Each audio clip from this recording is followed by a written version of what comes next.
Hello there again, bienvenidos. This is part 2 of Let's Go to Barcelona.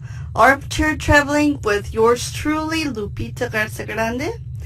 And let's get started with part 2.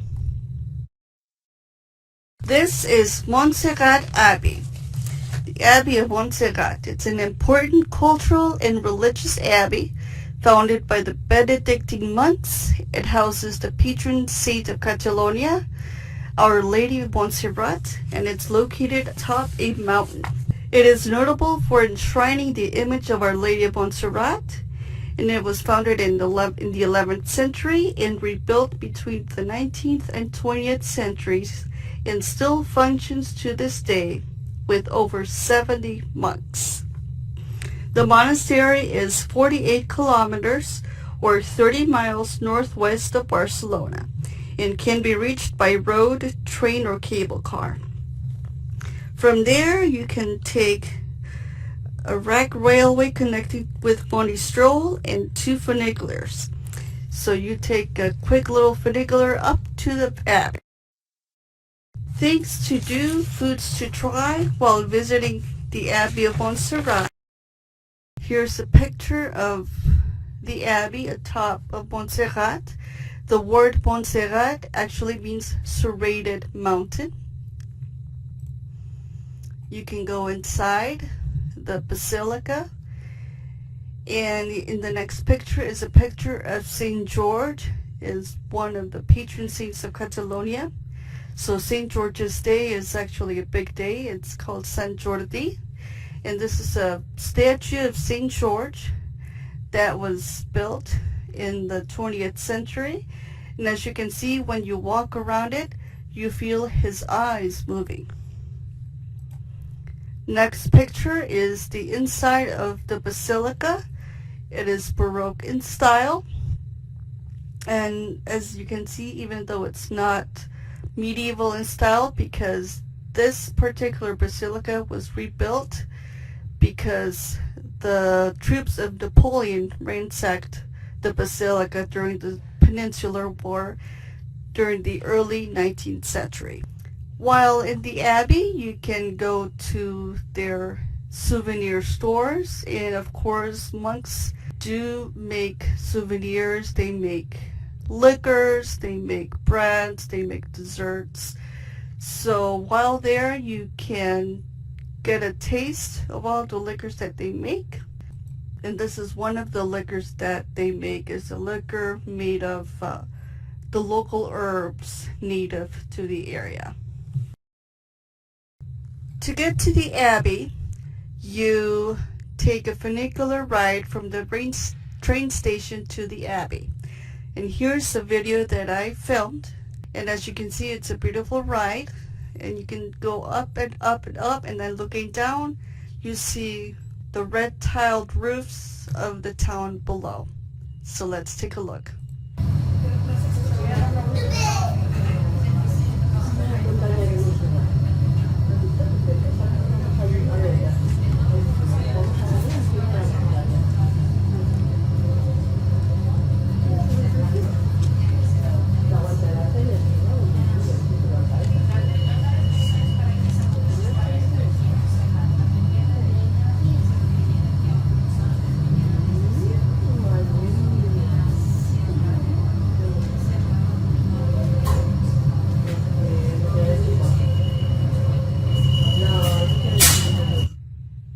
All right, let's continuing on. Attractions and cuisine. There's everything for the foodie and for the sports enthusiast. First up is Sangria, which is something that you'll see everywhere in Spain, and that includes Barcelona. It's a very delicious drink. It's definitely stronger than you might think. It's made with fruits, red wine, and other liquors, and it's a refreshing drink, especially while in Barcelona during the summer, because it can be very, very hot. For the foodies, you can visit the famous Sinchosep La Boqueria market. It's one of the largest food markets I've ever been to. It's full of shops, food stalls, little restaurants. You can get lost here, but it's anything that you can think of, you can find it here. Fruits, vegetables, fresh seafood, meats, local sausages, anything. Even if for myself, that I'm from Mexico, I was able to find Mexican products. So for those Mexican expatriates in Barcelona, they can get their Mexican food in La Boqueria. But it is full of people, so I would recommend going like early in the morning so you won't get stuck there packed like a sardine. And of course, you can always get paella, which is more of a traditional dish from Valencia, which is just south of Catalonia. They are very similar in heritage, culturally, and in language as well. But you can find very good paella, and I had this paella, seafood paella, along the beach in Barcelona, in a restaurant along the beach. And it's just a great way to experience Barcelona through its food. Another dish that is very popular and very symbolic of Barcelona and Catalonia is the bread smeared with tomato and olive oil. And that's usually eaten for breakfast, but you can order it at any time in restaurants. Another wine that is very typical of Catalonia is Cava Wine, which is the Catalonian version of champagne, which is a bubbly white wine. And actually they can make Sangria out of Cava, which is just as delicious. If you are a football or soccer fan, then you must know about FC Barcelona, or Barça. This is the famous football team, soccer team of Barcelona, where Lionel Messi plays in. Their stadium is the largest soccer stadium in Europe, and there is a museum that you can go to. And if you're a fan, you can take a tour, go inside the museum, go inside the area behind it, see the trophies that the team has won. There's a store where you can buy the official jerseys and other souvenirs. So it's if you're a fan, or if you're just a general football fan, soccer fan, it's well worth a visit. It's very popular among the teens and the kids as well. And of course, because Barcelona is located along the Mediterranean coast, there are beaches where you can relax, get some sun, drink some sangria. You can along the cafes, or you can lounge on the beach in the sand, read a book, and just enjoy the view, the Mediterranean Sea, which is quite beautiful. And this is a picture of a cup of hot Spanish style chocolate. This is not your typical chocolate. This chocolate is very thick, and it is perfect to dunk those churros. Churros are mainly from Madrid, but they're very popular throughout Spain. And of course, they're readily available in Barcelona. So this is just a cup of typical Spanish style chocolate. It's very good, not to be missed. Barcelona, the local culture. We're going to talk about the traditions and the language. First up is the Castellers, or Castells. This is a tradition that is performed during festivals, the patron saint days, festivals, fairs, all across Catalonia. Not just Catalonia, but Valencia as well, which I mentioned that their culture and language is quite similar to Catalonia. So Castell actually means castle. It's actually a human tower built traditionally at festivals in Catalonia in the Balearic Islands in the Valencian community. At these festivals, several colles castellers of colliers is what they are called, the teams.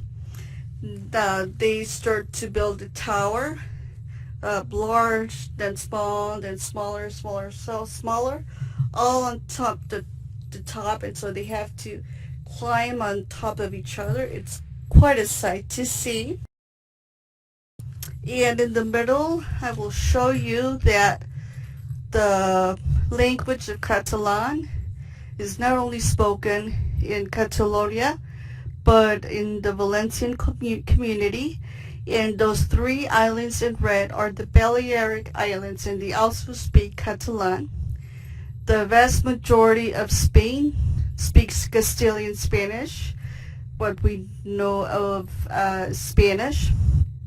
Right on top is Basque, the Basque language. Another language spoken is Asturian. And then right on top of Portugal is Galician. So there are other languages spoken in Spain, of course, besides Castilian Spanish. And of course, you'll see on the right-hand side, it's mainly where Catalan is spoken. And then right here is a picture of the Cathedral of Barcelona. As you can see, this is the facade. And these are groups of people dancing the traditional Catalonian dance of La Sardana. And they are dancing in circles with intricate steps. And the dance came from a small region in Catalonia, and it became famous throughout Catalonia, and it's one of the emblematic symbols of Catalonian pride and culture. People can join in. If you know the dance, you can join into the group. And continuing on, and what they are dressed in are the traditional outfits that you would wear while dancing La Sardana. And I'm going to show you an example of the language of Catalonia. It's very similar to Spanish. So from left to right in English, and then in Spanish, and then in Catalan. As you can see, it's very similar to Catalan, or Catalan is very similar to Spanish. It's so it's for Spanish speakers, you can definitely understand it. Well spoken, I could understand most of it, but because of the pronunciation is very different, I would have to actually read the words. So reading it is easier than hearing it for a Spanish speaker. So I'll leave you guys with just a few seconds so you can take a peek at the differences between Spanish or Castilian Spanish and Catalan. And of course, it's a Romance language.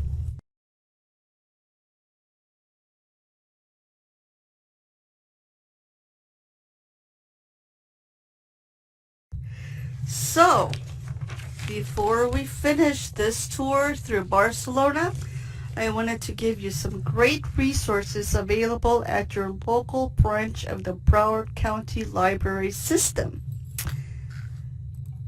Travel guidebooks available at your local Broward County Library and through Overdrive.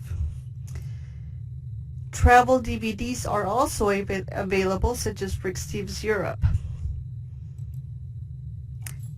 If you like fiction, you can read novels set in Barcelona and are available at your library, such as Origin by Dan Brown, the Cemetery of Forgotten Books series, which begins with The Shadow of the Wind, continues on with The Angel's Game, then The Prisoner of Heaven, and the last book is The Labyrinth of the Spirits. They're available through Overdrive or in physical book form at your local library. And if you're a Spanish speaker, they're also available in Spanish. As I mentioned, you can read the book Cathedral of the Sea by Ildefonso Falcones. And of course, you can watch the film Vicky Cristina Barcelona. It's an older movie, but it's a great one. Completely filmed in the city of Barcelona, so you may recognize some places that I mentioned here. It's a very good film with Scarlett Johansson and two Spanish actors, but it's in English and in Spanish, and it's got great music. Highly recommended. And some local South Florida airport airline resources. Norwegian Airlines has a direct flight from Fort Lauderdale Hollywood Airport straight to Barcelona. Miami International Airport has a direct flight from Miami to Madrid through Iberia Airlines and American Airlines. And then from Madrid you can connect to Barcelona. If you have any questions about these resources, or if you would you like to know more about Barcelona, you can always call us. You could always hold books, DVDs, or check them out on our website, broward.org/library, and just put Barcelona in your search and see what we have to offer. Thank you for joining me in the second part, and hope you join me again in another Let's Go To travel presentation. Thank you, and be safe.